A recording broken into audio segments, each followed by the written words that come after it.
Welcome back everybody to Everyday Off-Road. I'm Mike. As you can see, we got double D here. We still have an HVAC issue. The floor is still getting wet. We are not losing any antifreeze, so a leaky heater core, I believe, is not an issue. We do have a problem of no heat. I previously have flushed the heater core. I can tell it is getting warm because the HVAC unit underneath the dash is very warm when I have the heat on, but there's nothing coming through the vents. There's air, but not hot air. So we believe there's a blender problem.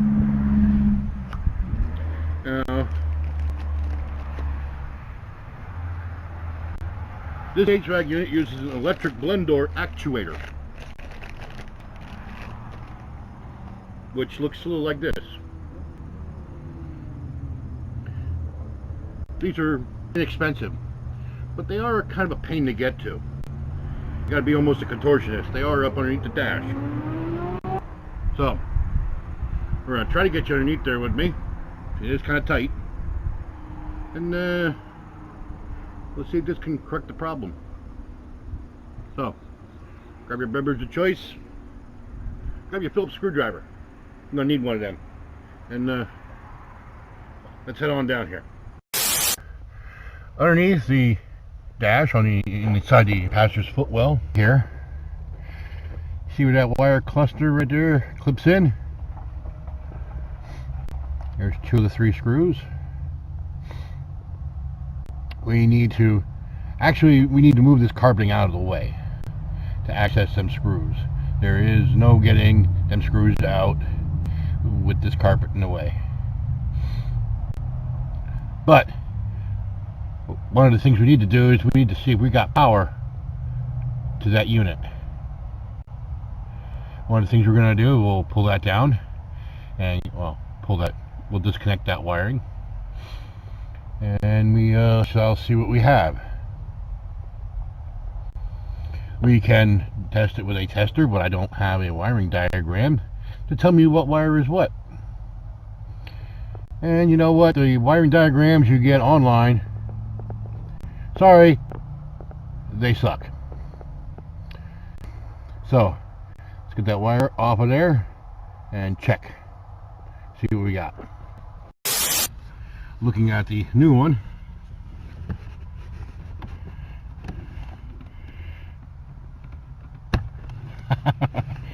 there we go. Now let's see, there's 4 wires. Would never be able to check that. So you see, we plug our new guy in. That is slow. Alright, reference, we're facing straight up and down this way.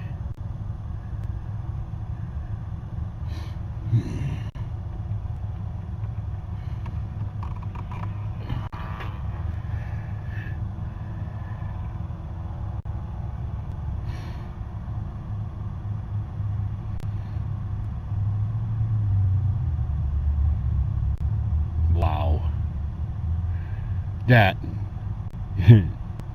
takes a long time. We are now horizontal.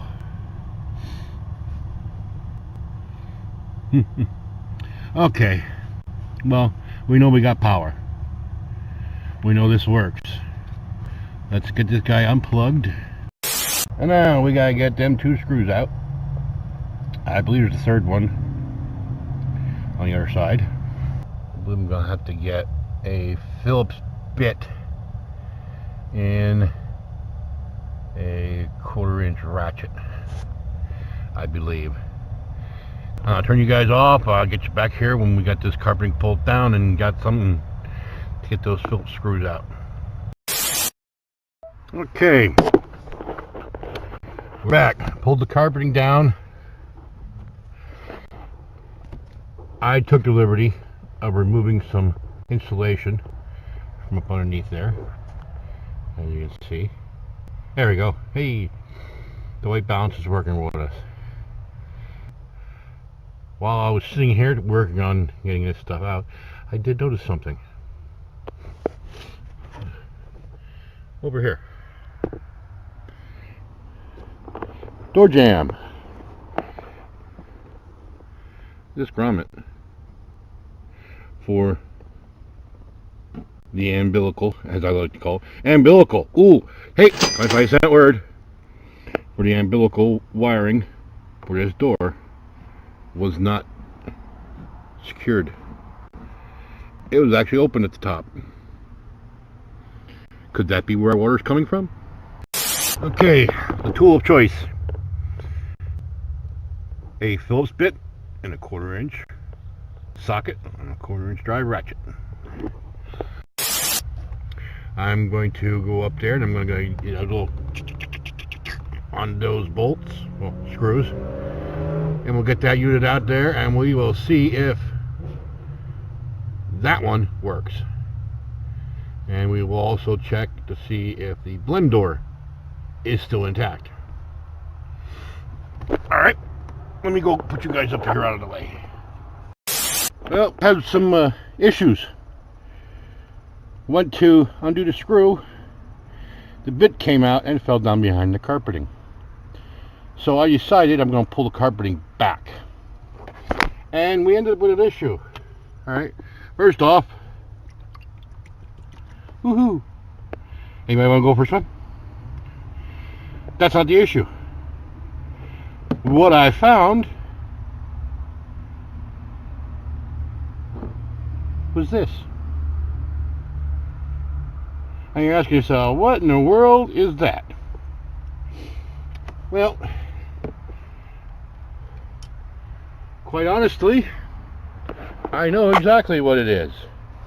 Here's our actuator.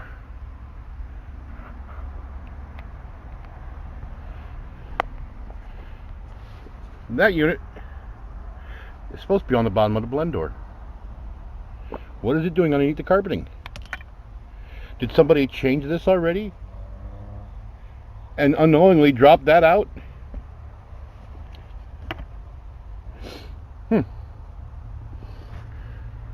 Well, first things first, we need to get rid of our standing water. Let me get this cleaned up and we'll be right back.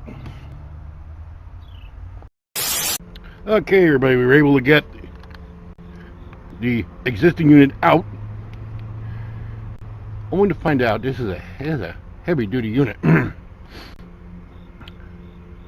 Steel or pot metal, or it's a metal actuator. We tried it and it does work, and if you can see there, it looks like somebody tried unscrewing it from there. There was one of our screws. It was held in with one screw, that one. So this was out. Somebody had their fingers in this. Reached my hand up underneath to find the access hole for the bottom of the blend door, to find the adapter is missing. Wow. What are the chances? What are the chances that it was laying down here underneath the carpet? So I worked it up in. I'm able to move the blend door from side to side. What I'm going to do is I'm going to tighten them screws back up, see if I can find 2 other screws to help mount this properly, and then we try them out. Any parents out there with little ones wishes their Pampers were this absorbent. What I'm going to try to do, hey, there's the mounting screw. There's one of the mounting screws. It's got a kind of a hex on it. Maybe I can find some with the hex on it and use those. They do have a coarse thread to them. What I'm going to do is I'm going to try to dislodge what I'm going to call from now on, I'm going to call this the diaper from the carpeting, because there's still, I can't tell you how much water I sopped up out of here already. I've slit the diaper in hopes to get some more of this out. Luckily, the floor is solid. The 98s are known to have good solid floors. We're gonna clean this all up, get our actuator back up in there. I'll fire him up, heat him up, and see if we can get some hot air to come out of those vents instead of the hot air coming out of my vent right now. Let me get you guys back here when we get that finished up. Get our diaper removed. We're taking off our diaper.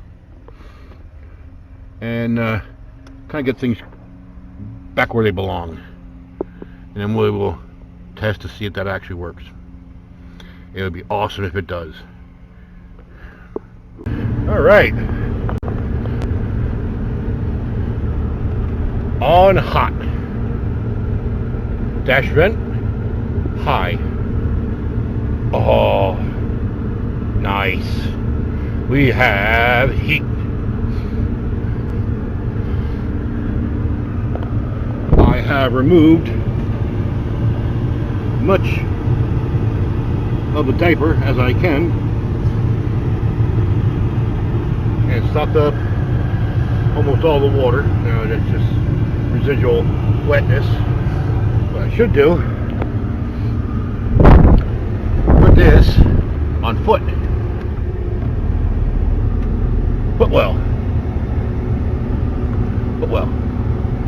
Send the heat and air down here and dry some of this out. Show you. This is what I pulled out from underneath there. All this is literally dripping wet. I'm going to leave that run like that for a little while. Try to dry out some of this water. And then you put everything back together. Alright, I guess we're going to call this one a fix. We did not need to flush the heater core anymore. It was flushed once. The heater core does not leak, thank God. Thank you. That would have been an extensive repair. That would have been several videos in a series.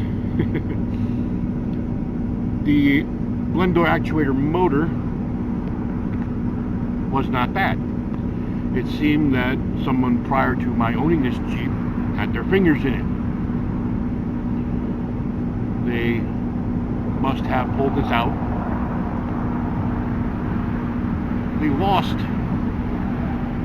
There's a little plastic adapter to go from this motor to the blend door. It fell out. And they put the existing actuator motor that actually worked back up in, and it was not moving the door. So how long it was like that, I could not tell you. But I can tell you right now, we got some good heat going now. I took the time and I removed as much of the diaper material from underneath the carpeting as possible and squeezed out as much of the water that I could. Cleaned it up. I've been having Double D here run for like the last half hour or so with the heater on footwell to try and dry some of it up. We will know in time if the grommet from the umbilical cord for this door was the culprit. There's no other where the water, all that water could have come from. I'm writing off the fact that it could have been an AC drain problem because there was just way too much water there for that. Again, I'd like to apologize for shakiness of the video.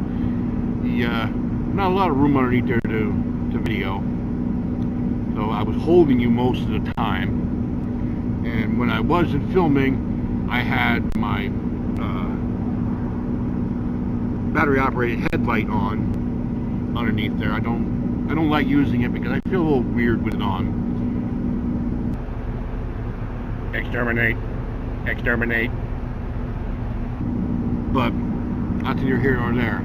The repair is done. I was only able to put 2 of the 3 screws back in because it is very difficult. There is no room to work underneath there. If I would take out the passenger seat and the center console, I might have the room, but you know what? 2 out of 3 ain't bad, right? Right, Meatloaf? So, I'd like to thank you guys for stopping by, crawling around on the floor in Double D with me. If you haven't already, click the subscribe button. And while you're there, give us a big thumbs up and like the video. If you have anything to say, comments, questions, concerns, criticisms, feel free to post them in the comment box below. So, for Double D, I'm Mike in the open air garage here at Everyday Off-Road. Catch you guys later.